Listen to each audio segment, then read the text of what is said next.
মানে মুখে বলার অবশ্যই চেষ্টা করবেন, না হলে বাচ্চারা কিন্তু জিনিসগুলো মনে রাখতে পারবে না।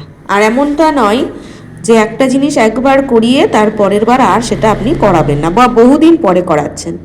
নতুন কিছু শেখান, অবশ্যই শেখান, কিন্তু তার সাথে আপনি পুরনো যা কিছু শেখাচ্ছেন সেটা কিন্তু একদমই ছেড়ে দেবেন না, তাহলে কিন্তু আপনার বাচ্চা বা আপনার স্টুডেন্টরা সেটা কিন্তু খুব কম সময়ের মধ্যেই ভুলে যাবে। তাই রোজ অন্তত একবার করে অল্প হলেও 2 লাইন হলেও বা 2টো করে হলেও সেই জিনিসগুলো রিপিট করবেন, যা ওদেরকে লেখানোর চেষ্টা বেশি করবেন।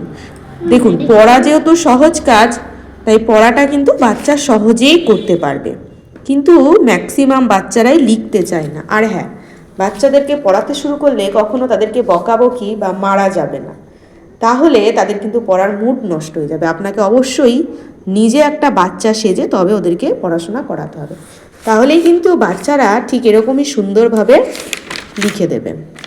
দেখুন লেখাগুলো কত সুন্দর করে লিখেছে।